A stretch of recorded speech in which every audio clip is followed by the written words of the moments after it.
तुम्हाला धुळे शहरातील जनता खरोखरच परत विधानसभेत पाठवेल या कुठलेही माझं दुमत नाही आहे। आम्हाला आमदार साहेबांनी कुठल्याही प्रकारची प्रचाराची व्यवस्था करून दिली नाही तरी चालेल, परंतु घरच्या पदरचा पैसा खर्च करून आम्ही त्यांचा प्रचार करणार आहोत। नाही तर आम्ही नेहमी हिंदू मुस्लिम हाच रेटा लावलेला आहे।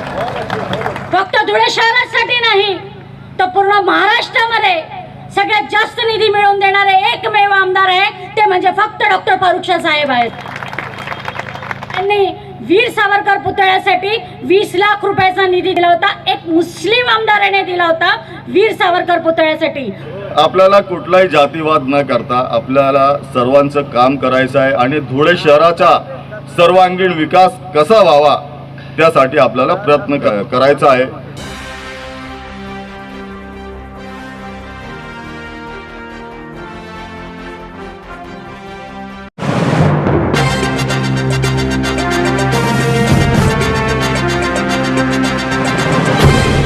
देखते रहिए the Prime News Abdul Rahman के साथ।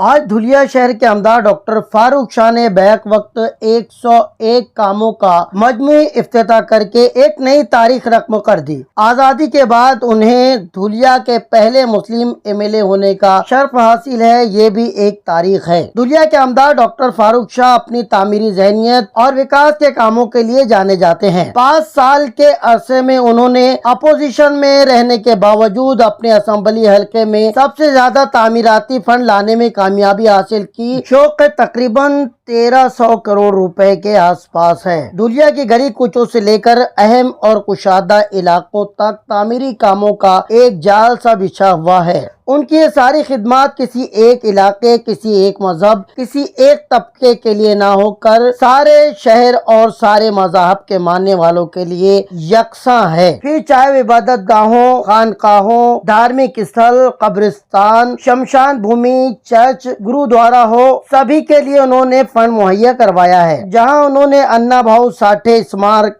वीर सावरकर पुतला, बौद्ध विहार के लिए तामीरी फंड दिए, वहीं शहर धुलिया के हेल्थ सिस्टम को मजबूत बनाने की गरज से सरकारी हॉस्पिटलों को खुसूसी फंड दिलवाया। वहीं एजुकेशन सिस्टम को बेहतर बनाने के लिए नई स्कूलों और कॉलेजेस की मंजूरी में भी अपनी नुमाइंदगी की आला तरीन मिसाल पेश की है। यही वजह है कि धुलिया के अवाम उन्हें विकास पुरुष, विकास रतन, विकास सम्राट और तामीरी सोच रखने वाले रहनुमा की शक्ल में देखती है। आज दोपहर 12 बजे के आसपास क्यूमाइन क्लब जेल रोड पर सभी मज़हब के मानने वालों पर मुश्तमिल एक जमे गफीर ने ढोल ताशों की आवाज के बीच अपने इस महबूब एमएलए का इस्तकबाल किया। स्टेज पर जहां धुलिया शहर से ताल्लुक रखने वाले मौजूद हस्तियां थी, वहीं MIM से जुड़े ओहदेदारान और मराठी पत्रकार संघ से जुड़े सहाफियों की अच्छी खासी तादाद मौजूद थी, जिसमें मर्द ख्वातीन दोनों ही शरीक थीं। बिरादरान वतन से ताल्लुक रखने वाले कई मुकर्रिरीन ने अपनी तकरीर में इस बात का इजहार किया कि डॉक्टर फारूक शाह ने इन 5 सालों में राज धर्म निभाते हुए बगैर किसी धर्म जाति के भेदभाव के सभी के लिए यकसा तामीरी काम किए हैं। जहाँ लोगों ने उनकी अच्छाइयों का जिक्र किया, वहीं डॉक्टर फारूक शाह की कई खूबियां भी गिनवाई। साथ ही साथ इस बात का भी ऐलान किया कि आने वाले असेंबली चुनाव में वो डॉक्टर फारूक शाह को ही अपना वोट देंगे। यहाँ मौजूद बिरादरान वतन की कई बिरादरियों ने बिला किसी शर्त के डॉक्टर फारूक शाह के तामीरी कामों को देखते हुए उन्हें न सिर्फ वोट देने बल्कि उनके हक में ज्यादा से ज्यादा वोट दिए जाने और दिलवाए जाने का भी यकीन दिलाया। इस जगह डॉक्टर फारूक शाह के हाथों आने वाले दिनों में उनके जरिए करवाए जाने वाले 101 कामों का इफ्तिताह मजमूई तौर पर नकाब कुशाई के जरिए किया गया। उनके इस तारीखी काम को देखते हुए उन्हें मुबारकबाद देने वालों की एक अच्छी खासी भीड़ लगी हुई थी। हर एक उनसे वालिहाना मोहब्बत का इजहार करता और उनकी बढ़ती हुई मकबूलियत का सबूत देता हुआ नजर आया। फूलों के हारों से डॉक्टर फारूक शाह की गर्दन तक झुकी जा रही थी। बगैर किसी दिखावे के डॉक्टर फारूक शाह आम लोगों की तरह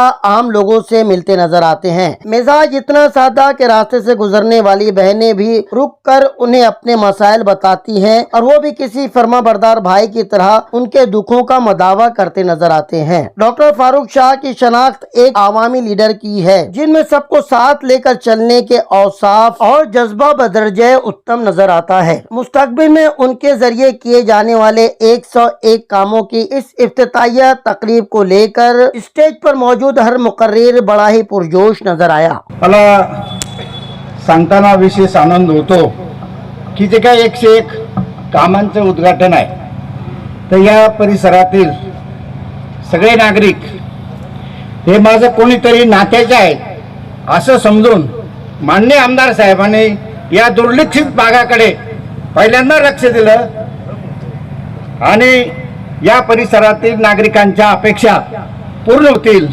अशा दृष्टीनं मूलभूत जी कामं आहे त्या कामाचा प्रारंभ केला। म्हणून मी त्यांनी भरघोस जो काही निधी दिलेला आहे त्याबद्दल आपल्या सगळ्यांच्या वतीने त्यांचं या ठिकाणी मनपूर्वक अभिनंदन करतो।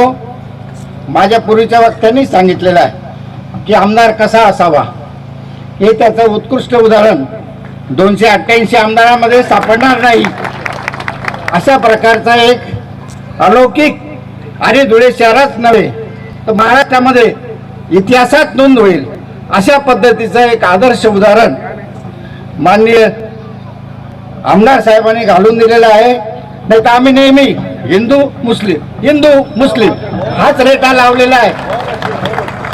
तेव्हा मित्रो, जातीपाती न बघता मी तर असं म्हणतो, जो जाती के बात करेगा उसके कमर पे हम कस के लात मारेगा।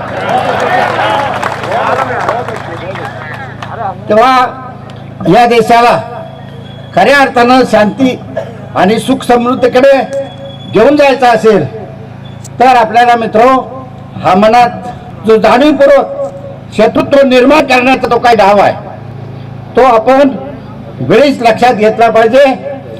आणि या शहरातले नागरिक हे माझे कोणीतरी नातेवाईक आहे, जवळचे नातेवाईक आहे आणि मी त्यांच्यासाठी धावून गेलो पाहिजे अशी तळमळ ज्या माणसामध्ये आहे असे फारूक शहांना पुन्हा आपण भरघोस मताने निवडून द्या यासाठी मी आपल्या समोर उभा आहे।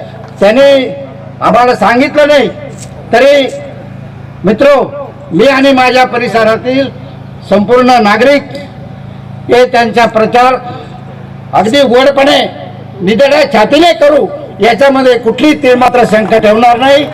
सर्वप्रथम आपल्या सर्वांना आजच्या या दसऱ्याच्या सोनेरी दिवसाच्या हार्दिक शुभेच्छा देतो।